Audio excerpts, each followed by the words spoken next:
साथियों जरा सोचिए, आज से 2500 साल पहले हमारा भारत देश कोई देश नहीं था। उस समय कोई प्रधानमंत्री नहीं था, कोई राष्ट्रपति नहीं था, बल्कि पूरे भारत में 16 शक्तिशाली महाजनपद अपनी सत्ता के लिए आपस में संघर्ष कर रहे थे। कहीं मगध अपनी शक्तियों को बढ़ा रहा था, तो कहीं कौशल और वज्जी जैसे राज्य अपनी सीमाओं का विस्तार कर रहे थे। साथियों, क्या आपको मालूम है कि इन सभी महाजनपदों में सबसे शक्तिशाली महाजनपद कौन बना? आखिर कौशल और वज्जी, इसी तरीके से अन्य जितने भी महाजनपद थे, इन सभी की तुलना में मगध ही सबसे शक्तिशाली महाजनपद कैसे बन गया? कैसे गौतम बुद्ध और आचार्य महावीर स्वामी ने बौद्ध धर्म और जैन धर्म की स्थापना कर समाज को एक नई दिशा प्रदान की? साथियों, आज के इस चैप्टर में हम इन सभी महाजनपदों के बारे में ना पढ़ करके उस समय के सामाजिक जीवन, राजनीतिक जीवन, आर्थिक जीवन, इस पर आज एक विस्तृत चर्चा करेंगे। तो साथियों, हम चलते हैं 2500 साल पहले उस दौर में जहाँ से इन बड़े साम्राज्यों की कहानी शुरू होती है। साथियों, महाजनपद शब्द की उत्पत्ति कैसे हुई, इसके महाजनपद के उदय होने के क्या कारण थे, आज हम इस पर जो है चर्चा करेंगे। साथियों, वैदिक काल में वैदिक काल के आपको मैंने बताया था इससे पहले, जब मैंने इससे पूर्व क्लास ली थी, तो वैदिक काल के दो भाग थे, पूर्व वैदिक काल और उत्तर वैदिक काल। उत्तर वैदिक काल में जब लोहे की खोज हुई थी, तो लोहे की खोज ने उस समय का जो कबीलाई समाज था उसमें एक क्रांतिकारी बदलाव लाया। लोहे की खोज होने से जो कृषि संबंधी उपकरण थे, वो भी बनना स्टार्ट हो गए थे, और कृषि संबंधी उपकरण बनने से उस समय की जो कृषि व्यवस्था थी, उसमें एक उन्नतशील परिवर्तन हमको देखने को मिलता है। वो एक क्रांतिकारी परिवर्तन ऐसा हुआ कि उस परिवर्तन ने उस समय का जो कबीलाई समाज था, उनके सामाजिक जीवन पर भी एक गहरा असर डाला। भाई सीधी-सी बात है कि जब उनके कृषि में विकास हुआ, कृषि में विकास होने के साथ-साथ धीरे-धीरे उनकी वे आर्थिक दृष्टि से भी मजबूत होते गए। अब जब कोई भी व्यक्ति आर्थिक दृष्टि से मजबूत होता है, तब उसके जो है सामाजिक जीवन में भी बदलाव देखने को मिलता है।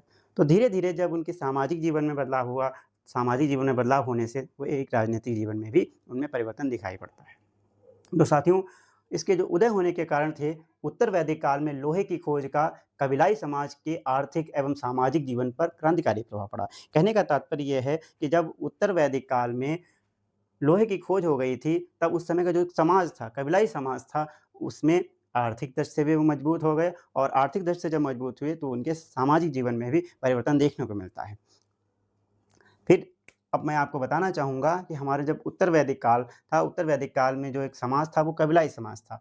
अब कबीलाई समाज जब था, तो धीरे-धीरे उनके छोटे-छोटे कबीले थे। कबीलों ने एक समूह बनाकर जब रहना शुरू किया, तो वो क्या कहलाए? वो कहलाए यहाँ से जन कहलाने लगे। और जब धीरे-धीरे और उनमें विकास हुआ, तो वही जन जो थे, अब वो जनपद में बदलने लगे। यहाँ से जन क्या हो गए साथियों, ये जनपद में बदलने लगे। और जब जनों में अधिक विकास हुआ, जन भी एक ग्रुप बना करके रहने लगे, तो जन से क्या हो गए वे महाजनपद बदल गए, महाजनपद हो गए। तो आपने देखा किस तरीके से इसमें क्रमिक विकास हुआ, कि छोटे पहले ये कबीले थे, कबीले जब एक साथ में कबीले कबीले मिलकर के जन बने, और जन जनपद बने, और जनपद से महाजनपद हमारे बने। तो अब आपको बहुत अच्छे से समझ में आ गया होगा कि महाजनपद कैसे बने, महाजनपदों की उत्पत्ति कैसे हुई। उदय होने के प्रमुख कारण इसके थे, उत्तर वैदिक काल में जो लोहे की खोज हुई, लोहे की क्रांतिकारी खोज ने ही समझिए इनको आगे बढ़ने के लिए प्रेरित किया। राजनैतिक विस्तार की आकांक्षा, इनकी क्या राजनैतिक विकास विस्तार की आकांक्षा थी? देखिए, जब महाजनपद हमारे बनने लगे थे, तो उस समय क्या था, महाजनपदों में बहुत सारे ऐसे राज्य थे जिनमें क्या था, राजशाही चलती थी। लेकिन कुछ राज्य ऐसे थे जिनमें गणतंत्रात्मक प्रणाली चलती थी। अब गणतंत्रात्मक प्रणाली का मतलब क्या होता है कि एक विशेष समूह या संघ के द्वारा जहाँ पर शासन किया जाता था, वो हमारा क्या होता था, वो होता था कि स गणतंत्र होता था। और जो राजा के द्वारा शासन होता था, वो हमारा क्या होता था, राजतंत्र होता था। तो अर्थात इनका जो राजनैतिक जीवन था उस समय का कैसा था, वो एक राजतंत्र के भी रूप में था, और वो गणतंत्र के भी रूप में था। इतनी चीज़ आपको क्लियर हो गई होगी। देखिए, महाजनपद कैसे बने, महाजनपदों की उत्पत्ति कैसे हुई?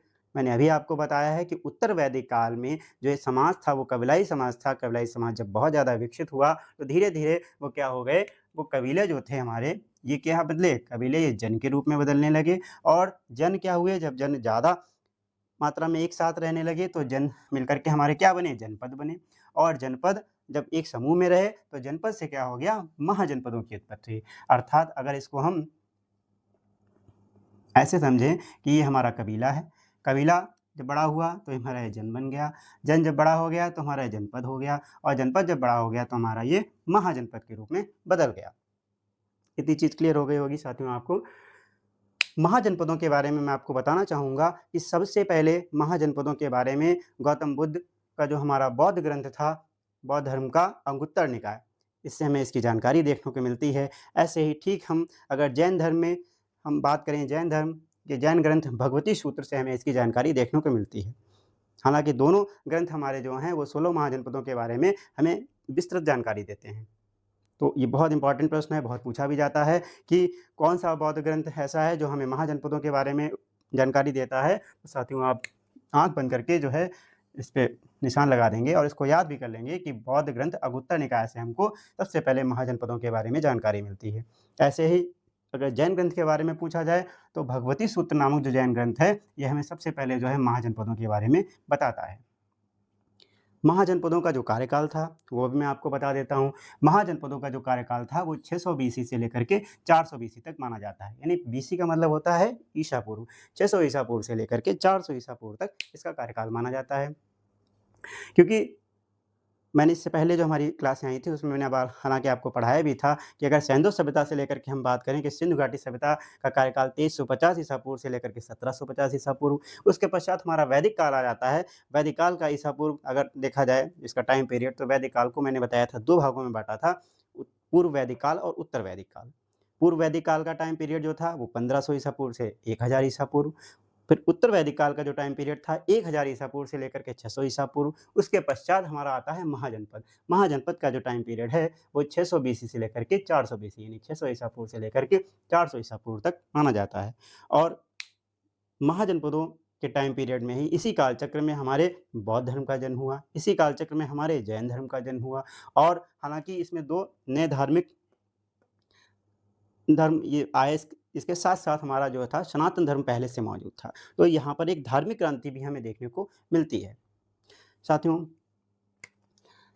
इसके बाद मैं आपको बता चुका हूँ कि उस समय का राजनैतिक जीवन कैसा था। इस समय 2 प्रकार के यहाँ पे राजनैतिक जीवन थे। कैसा था? एक गणतंत्रात्मक शासन प्रणाली चलती थी और एक राजशाही चलती थी। मगध का उल्लेख, अब देखिए, हालाँकि मैं अभी आगे पढ़ाऊँगा, इसमें मगध, ये प्रश्न बहुत पूछा जाता है कि मगध का उल्लेख जो है किस वेद में हमको देखने को मिलता है। तो मगध का उल्लेख जो है ये हमारे अथर्ववेद में देखने को मिलता है। या आप लोग लिख लेंगे, इसको नोट डाउन कर लेंगे, याद कर लेंगे। फिर विश्व का प्रथम गणतंत्र, बहुत प्रश्न पूछा गया है। ये हमारे जितने भी वनडे एग्जाम्स हैं, विश्व का प्रथम गणतंत्र कौन था? तो विश्व का प्रथम गणतंत्र जो था ये लिच्छवी गणराज्य जो हमारा था, लिच्छवी गणराज्य, ये विश्व का प्रथम गणतंत्र माना जाता है। जबकि ये जो है वज्जी संघ की राजधानी थी। अब 16 महाजनपद का विस्तार क्या था? 16 महाजनपद जो है ये पूरे हमारे भारत और भारत के साथ-साथ बाहर भी जो थे ये फैले हुए थे। ये कहाँ तक फैले हुए थे, ज़रा इन पे भी हम बात कर लेते हैं। साथियों, 16 महाजनपद जो थे हमारे, अगर देखा जाए तो ये बिहार, उत्तर प्रदेश, मध्य प्रदेश, राजस्थान, दक्षिण भारत में चले जाएँ तो आंध्र प्रदेश, इसके बाद अगर भारत से बाहर की बात करें तो पाकिस्तान और अफ़गानिस्तान तक ये सीमित थे। ज़रा देख लेते हैं। 16 महाजनपदों का विस्तार बिहार में थे। फिर उसके बाद उत्तर प्रदेश में भी देखने को मिलते हैं, मध्य प्रदेश में, राजस्थान में, आंध्रा में, पाकिस्तान में, और पाकिस्तान और अफ़गानिस्तान की सीमा रेखा पर जो है ये हमें 16 महाजनपद देखने को मिलते हैं। अब मैं इसके बाद आपको जो है 16 महाजनपद जितने भी हैं इन सब के बारे में पढ़ाऊँगा, उनकी राजधानी, इसमें जो भी इम्पोर्टेंट फैक्ट्स हो सकते हैं मैं सब आगे जो है अभी आपको बताऊँगा। तो साथियों, आज जो आपकी क्लास में लेकर के आया हूँ महाजनपद, ये क्लास हमारे कॉम्पिटिशन लेवल्स को लेकर के बहुत ज़्यादा इम्पोर्टेंट है। और वनडे एग्ज़ाम्स में और हमारे जो भी यूपीपीसीएस या एसएससी लेवल के जो भी हमारे प्रतियोगी एग्ज़ाम होते हैं, और उसमें अगर इतिहास विषय से लेकर के इस टॉपिक से रिलेटेड कोई कंटेंट पूछा जा रहा है, तो उस दृष्टि से यह क्लास हमारी बहुत इंपॉर्टेंट होने वाली है। साथियों, आगे चलते हैं तो देखते हैं ये 16 महाजनपद हमारे कौन-कौन से हैं। तो आइए साथियों देखते हैं कि हमारे जो 16 महाजनपद हैं, इनकी क्या राजधानियाँ थीं, उनके वर्तमान स्थान कहाँ पे प्रेज़ेंट टाइम में हमें देखने को मिलते हैं, और उनसे क्या इम्पोर्टेंट तथ्य निकल कर के आते हैं। आज इन सभी पे हम जो है विस्तृत चर्चा करेंगे। साथियों, मैंने अभी आपको बताया कि हमारे पूरे भारत में, वो चाहे उत्तर भारत की बात की जाए, वो चाहे दक्षिण भारत की बात की जाए, और भारत के अलावा भी 2 स्थान ऐसे थे, वो पाकिस्तान और अफ़गानिस्तान की सीमा रेखा पर जो एक स्थान मिलता था जिसे हम कम्बोज के नाम से जानते थे। इन सभी जगहों पर जो है 16 महाजनपदों ने अपना आधिपत्य बना रखा था। तो ज़रा हम एक बार सभी महाजनपदों के बारे में पढ़ेंगे। साथियों, ये टॉपिक है बहुत ज़्यादा इम्पोर्टेंट है और परीक्षा की दृष्टि से बहुत ज़्यादा पूछा जाता है। मैंने अभी आपको बताया कि इन सभी महाजनपदों में हमारा जो सबसे शक्तिशाली महाजनपद था, वो था मगध। हालाँकि मगध के बारे में जो अगली हमारी क्लास आएगी इसमें मैं विस्तृत रूप से पढ़ाऊँगा। साथियों, अब एक बार हम देखते हैं कि हमारे महाजनपद थे कितने। मैंने अभी बताया कि महाजनपद कितने थे, 16 थे और 16 महाजनपद कहाँ-कहाँ थे? बिहार, उत्तर प्रदेश, मध्य प्रदेश, राजस्थान, आंध्र प्रदेश, पाकिस्तान और अफ़गानिस्तान की सीमा रेखा पर और एक पाकिस्तान में था। अब हम इन सभी को जो है विधिवत देखते हुए चलेंगे। महाजनपद, उसकी राजधानी क्या है, उसका वर्तमान में स्थान क्या है और उसके क्या-क्या बिंदु हैं। सबसे पहले हम पढ़ते हैं, हमारा पहला महाजनपद था मगध महाजनपद। बहुत इम्पोर्टेंट है क्योंकि इन सभी महाजनपदों में सबसे शक्तिशाली महाजनपद अगर कोई कहा जाएगा तो हमारा वो मगध महाजनपद था। मगध महाजनपद की राजधानी जो क्या थी? राजगृह थी या इसे गिरिब्रज के नाम से भी जाना जाता था। मगध महाजनपद में ही सबसे पहले अगर देखा जाए हमारे पूरे भारत की जो एक राजनैतिक नींव अगर देखा जाए पड़ती है तो यहीं से पड़ती है। सबसे पहले जो यहाँ पे हर्यक वंश की जो है उत इसकी व्युत्पत्ति होती है और हर्यक वंश का पहला संस्थापक कौन था? बिंबिसार था। तो ये कौन कहाँ का था? मगध का ही था। तो मगध से ही सबसे पहले राजनीतिक जीवन की भी शुरुआत होती है। साथियों, वर्तमान में ये स्थान हमें कहाँ देखने को मिलता है? पटना और ये गया के आसपास क्षेत्र देखने को मिलता है मगध और ये कहाँ पर स्थित है? हमारा बिहार में है। देखिए बिहार में कितने मिलते हैं? एक बार फिर से देख लें, मगध, अंग और वज्जी 3 स्थान बिहार में देखने को मिलते हैं। पहले सरसरी निगाह से देख लीजिए, फिर मैं विधिवत एक-एक पॉइंट बताऊँगा। उत्तर प्रदेश में कौन-कौन मिलते हैं? काशी, कौशल, मल्ल, वत्स, कुरु, पांचाल, शूरसेन, चेदी। यानी बिहार में अगर देखा जाए तो 3 मिलते हैं और उत्तर प्रदेश में 8 मिलते हैं महाजनपद। ऐसे मध्य प्रदेश में 1 मिलता है, राजस्थान में 1 मिलता है, आंध्र प्रदेश में 1 मिलता है, पाकिस्तान अफ़गानिस्तान की सीमा रेखा पे कम्बोज मिलता है 1 और पाकिस्तान में 1 मिलता है। तो साथियों, मगध मैंने बता दिया। इसके पश्चात हमारा बिहार में अगला जो महाजनपद आता है वो कौन-सा है? अंग महाजनपद। अंग महाजनपद की जो राजधानी थी वो कौन-सी थी? चंपा इसकी राजधानी थी और वर्तमान में ये भागलपुर जो है बिहार में बहुत ही चर्चित जगह है, यहाँ पे ये स्थान देखने को मिलता है। अगला वज्जी, बहुत ज़्यादा इम्पोर्टेंट है, बहुत पूछा भी गया है हमारे कॉम्पिटिशन लेवल के एग्ज़ाम में। वज्जी महाजनपद जो था, सभी 16 महाजनपद में 2 ऐसे महाजनपद थे, एक है हमारा वज्जी महाजनपद और दूसरा हमारा कौन-सा महाजनपद है? साथियों, दूसरा हमारा महाजनपद है मल्ल महाजनपद। ये 2 ऐसे महाजनपद थे जहाँ पर राजशाही नहीं चलती थी। वहाँ पे गणतंत्रात्मक शासन प्रणाली थी। मैंने अभी आपको बताया था कि यहाँ पर संघों का यानी विशेष व्यक्तियों का एक समूह था, एक संघ था, उनके द्वारा ही पूरे समाज पे शासन किया जाता था। बाकी सभी महाजनपदों में राजशाही चलती थी। साथियों, तो वज्जी जो हमारा था, वज्जी महाजनपद जो था विश्व का प्रथम गणतंत्र अगर देखा जाए तो यहीं पे लागू हुआ था। ये 8 जनपदों से मिलकर के बना था और ये कहाँ था? ये तिरहुत क्षेत्र जो है ये बिहार में यहाँ पे वर्तमान में उपस्थित है और इसकी राजधानी क्या थी? वैशाली इसकी राजधानी थी वज्जी की। ये सारी बहुत इम्पोर्टेंट है, बहुत एग्ज़ाम में पूछे भी जाते हैं कि किसकी कौन-सी राजधानी थी। आप इसको जो है बहुत अच्छे से जो मेरे साथ में समझते हुए चलें। ऐसे ही उत्तर प्रदेश की अगर बात करें तो मैंने अभी बताया उत्तर प्रदेश में 8 जगहें ऐसी थीं जो महाजनपदों के रूप में पाई जाती थी। सबसे पहले बहुत इम्पोर्टेंट काशी। आजकल अगर देखा जाए तो काशी तो हमारे उत्तर प्रदेश की वो नगरी है जो हमारे उत्तर प्रदेश को पहचान दिलाती है। काशी हो जाए, काशी ये कहते हैं ना कि भगवान शिव की नगरी के नाम से इसे जाना जाता है। तो काशी की जो राजधानी थी क्या थी? वाराणसी थी और वाराणसी तो बहुत फ़ेमस है। अभी भी वाराणसी को हम बनारस या वाराणसी के नाम से पुकारें, ठीक है? ये आपको इसकी पहचान बताने की ज़रूरत ही नहीं है, उत्तर प्रदेश का बहुत ही फ़ेमस स्थान है।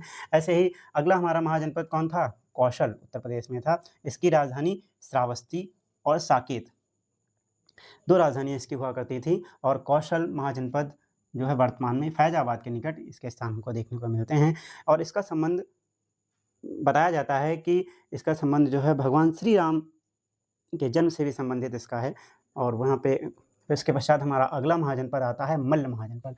मैंने अभी आपको बताया कि मल्ल महाजनपद ऐसा महाजनपद था जहाँ पर जो राजशाही थी वो गणतंत्रात्मक राजशाही थी, अर्थात इसे अगर देखा जाए तो द्वितीय गणतंत्र के नाम से भी महाजनपद के नाम से इसे पुकारा जाता है और इसकी राजधानी कुशीनगर इसकी राजधानी थी। वर्तमान में ये देवरिया के पास इसके अवशेष हमको देखने को मिलते हैं और ये अन्य दृष्टि से भी बहुत इम्पोर्टेंट है, बहुत पूछा भी जाता है कि गौतम बुद्ध का महापरिनिर्वाण किस महाजनपद में देखने को मिलता है। तो साथियों, सीधा हम जो है आँख बंद करके इसको याद करेंगे कि मल्ल महाजनपद ऐसा था जहाँ पर बुद्ध जी का, गौतम बुद्ध का महापरिनिर्वाण हुआ था। ये बहुत इम्पोर्टेंट है, इसको आप ज़रूर याद रखेंगे। इसके पश्चात वत्स, वत्स महाजनपद जो था ये कहाँ पे स्थित था? वत्स महाजनपद ये प्रयागराज, इलाहाबाद के निकट जो है वर्तमान में इसके देखने को मिलता है और इसकी राजधानी हमारी कौशाम्बी इसकी राजधानी थी। इसके पश्चात हमारा अगला महाजनपद जो है उत्तर प्रदेश में वो कुरु महाजनपद था। ये सारे महाजनपद बहुत बहुत ज़्यादा इंपॉर्टेंट है साथियों। कुरु महाजनपद की जो राजधानी थी वो इंद्रप्रस्थ थी। इंद्रप्रस्थ वर्तमान में नई दिल्ली के नाम से जानी जाती है और हमारे नई दिल्ली में इसके जो है ये देखने को मिलती है। और कहते हैं कि इसका संबंध जो है महाभारत काल से है। महाभारत काल से इसका संबंध है। अगर महाभारत के बारे में अगर कोई भी महाजनपद हमको बताता है तो हमारा वो कौन सा महाजनपद है साथियों? कुरु महाजनपद है। इसके पश्चात पांचाल जो है इसकी राजधानी क्या थी? अहिछत्र इसकी राजधानी थी। इसके पश्चात अगला महाजनपद हमारा आता है वो है सूरसेन महाजनपद। सूरसेन महाजनपद यह है, इसकी राजधानी मथुरा थी और ये हमारा कहाँ है? ये भी हमारा सीधा है उत्तर प्रदेश में है। इसके पश्चात अगला हमारा महाजनपद आता है चेदी महाजनपद। चेदी महाजनपद की जो राजधानी थी वो सूक्तिमती थी या सूक्ति। बहुत सी किताबों में सूक्ति भी लिखा होता है, चाहे आप सूक्ति कहें या सूक्तिमती कहें। इसका संबंध जो है भगवान श्री कृष्ण ने जब एक राजा शिशुपाल था, वहाँ चेदी राजवंश का एक राजा शिशुपाल था, उसका जब इन्होंने अपना चक्र चला करके उसका जो है नरसंहार किया था भगवान श्री कृष्ण जी ने, तो उसका उल्लेख जो है इस महाजनपद में देखने को मिलता है। तो साथियों उत्तर प्रदेश में आपने देख लिए कितने महाजनपद मिलते हैं? 8 महाजनपद मिलते हैं और बिहार में हमें 3 महाजनपद देखने को मिलते हैं। इसके पश्चात अगर हम देखें तो हमारा अगला जो स्टेट आता है एमपी मध्य प्रदेश। मध्य प्रदेश में महाजनपद है अवंती महाजनपद। अवंती महाजनपद है और अवंती महाजनपद की राजधानी क्या थी? उज्जैनी इसकी राजधानी थी इसकी, और दूसरी राजधानी क्या थी? महिष्मती थी। 2 राजधानियाँ इसलिए थी क्योंकि अवंती महाजनपद जो थे इसका एक उत्तरी भाग और दक्षिणी भाग 2 भागों में डिवाइड होता, इसलिए इनकी दोनों अलग अलग राजधानियाँ थीं। यहीं पर महाराजा चंड प्रद्योत का उल्लेख मिलता है और इन्होंने जीवक नामक एक व्यक्ति था उसको भेजा था, उसका भी उल्लेख जो है हमें अवंती महाजनपद में देखने को मिलता है। इसके पश्चात मत्स्य महाजनपद जो था इसकी राजधानी क्या थी? विराटनगर इसकी राजधानी थी और ये राजस्थान में पाया जाता है और वर्तमान में जो है इसका अवशेष जो है जयपुर में देखने को मिलते हैं।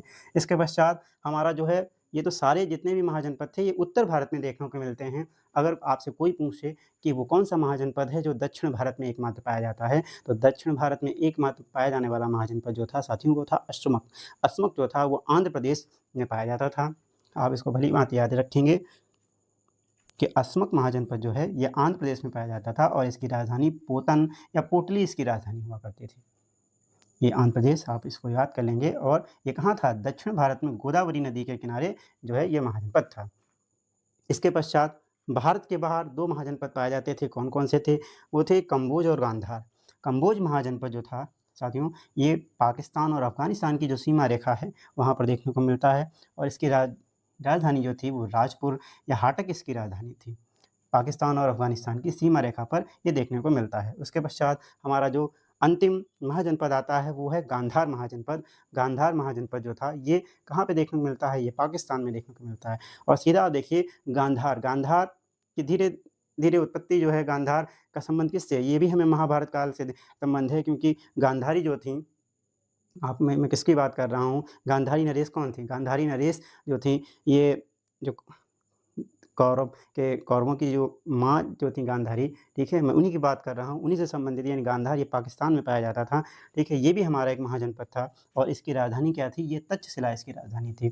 तो साथियों आज आपने देखा कि महाजनपद की उत्पत्ति कैसे हुई, महाजनपद कैसे बने, उस समय महाजनपद कौन सबसे ज़्यादा शक्तिशाली था और कौन-कौन से महाजनपदों की कहाँ-कहाँ स्थिति थी, उनकी क्या राजधानियाँ थीं और उसमें क्या-क्या उसके इम्पोर्टेंट फैक्ट थे, इन सभी के बारे में मैंने आज आपको विस्तृत रूप से साथियों पढ़ाया। तो साथियों आपको मेरे द्वारा पढ़ाया हुआ कैसा लगा? आप अपने कमेंट के माध्यम से ज़रूर अपनी राय व्यक्त करें और इसके पश्चात जो हमारी नेक्स्ट अगली क्लास आएगी वो आएगी मगध राज्य का उत्कर्ष। तो साथियों मिलते हैं अपनी नई क्लास में। धन्यवाद।